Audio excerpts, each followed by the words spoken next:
Hello and welcome to Restructured Health Kinstretch member area. So we're going to be going over some of the base positions and just a little bit about Kinstretch. If you haven't worked with me, Kinstretch is a additional step in the functional range systems where we usually start with functional range conditioning. So it's a way of training the joints in from the deepest level to not only can help you with rehabilitation, or also give you a little bit of resilience in the tissue. The idea being we're pushing these joints or areas of the body in places that need feedback, just the same way as if you were working out, exercising. If you were lifting weights, you're going to use those muscles so they could get some input and therefore get a little stronger. And this way we're getting into these positions, working these joints in these deeper layers of tissue, what they call the capsule and FRC and FRS, and using that to create not only space, we're going to create flexibility, but also mobility, so the functional use of that flexibility. So today I'm just going to go over a couple of things, the nomenclature, the words that we use a lot during the sessions, and then that way it won't be as confusing when you're going through one of the classes. So typically most of our Kinstretch classes are going to be 45 minutes to an hour. We're going to run through a various number of positions. There's going to be some that we probably will use all the time, and it is going to be a full body. It's going to be a workout depending on how hard you go. One of the great things about the FRS system is it's changing, and it's very unique, as you are the person in charge of your own body. So we might be in a position, but you're going to find where you feel the stretch.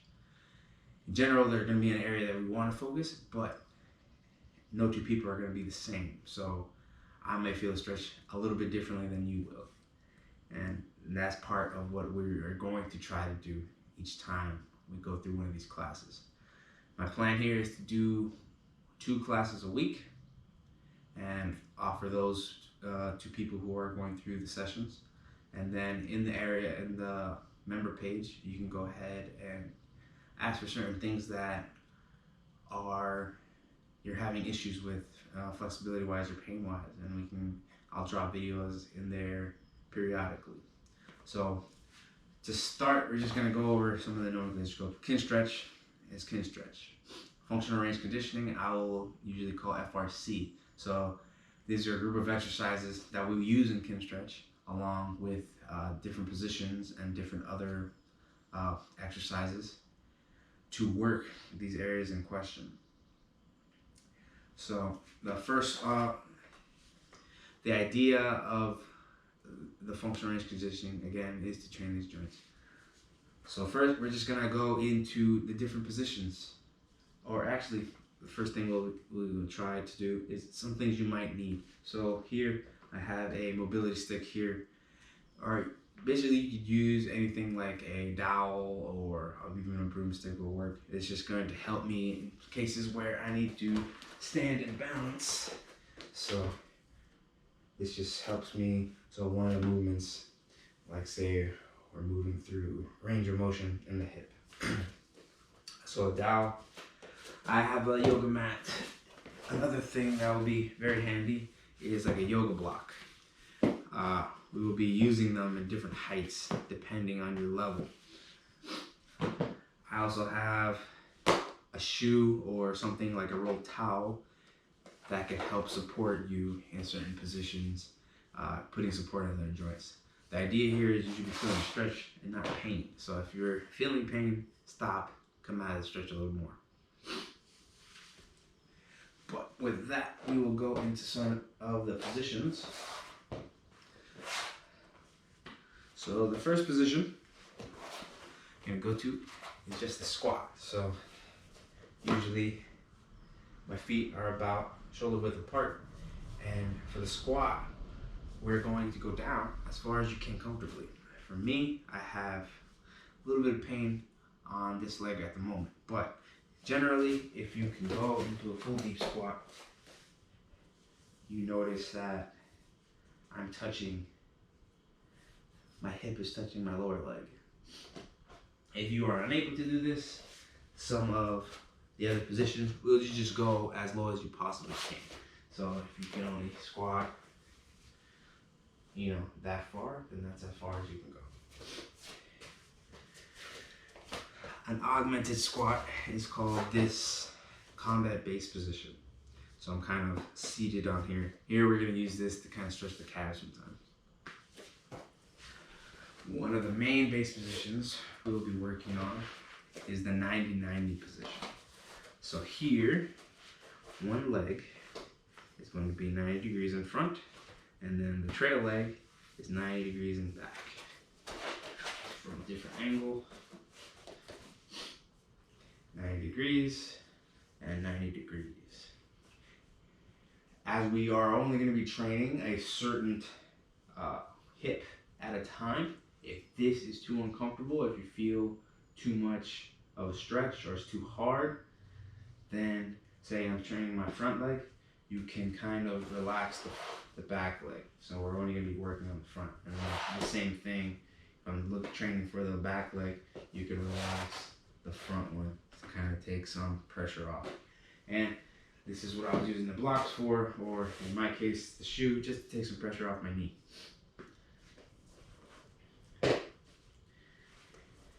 The next position will be kind of a middle split. So I'm just going up as far as I can. My body is upright. If this is hard and you find yourself kind of slouching, you can try doing this on a wall. So trying to get your body as upright as possible. Close to that one is the figure 4 position. So one leg is straight and the other leg is going to come in as far as you can. For me, again, I'm just going to use a block to kind of support my knee.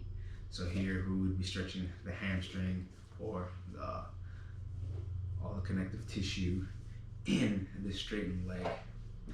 One note that is to be said is you want to make sure that you're not stretching, when you stretch this leg, to put a little bend in the knee, because it's going to take some pressure off the sciatic nerve. Of course, we will do both sides, and then the next base position that we usually work will be the butterfly position here. So I'm just trying to bring my feet, my heels, as far in as I can, and find the stretch there. Again, if you need, you can put blocks or something to support the knees, find a comfortable position. And same as in the middle split, I want to make sure that I'm not allowing myself to really round. So trying as much as possible to get the body in an upright position. If you need a wall, that works really well.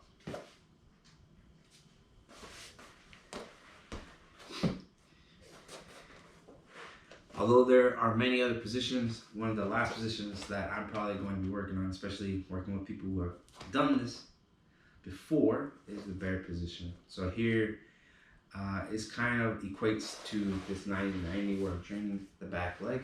In the bear position, I'm going to be able to stretch internal rotation. So doing different movements from here.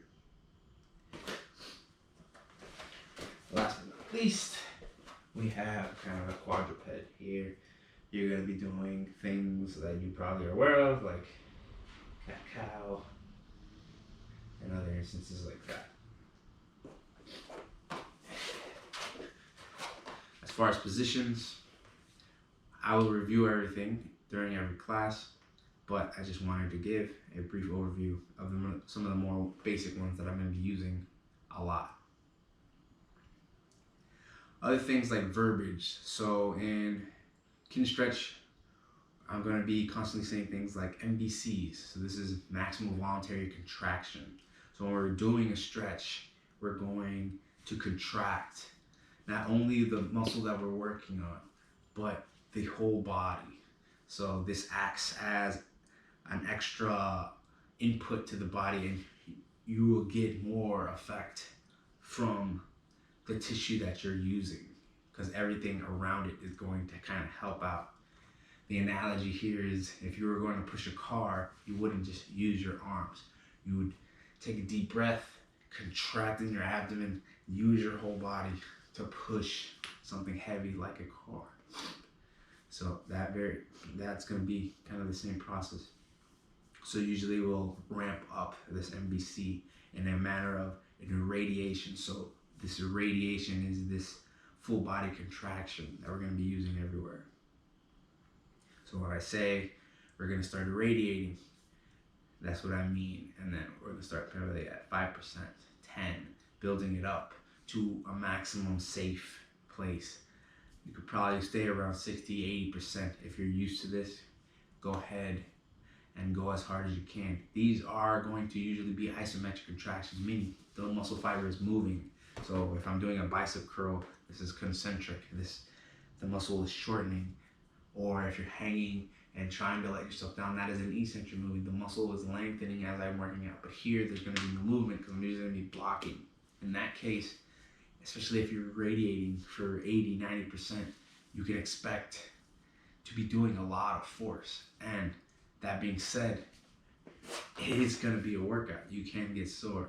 One of the other parts of it is going to be certain positions that you haven't been in before or your body isn't used to. So the idea that you might start to cramp is going to be a very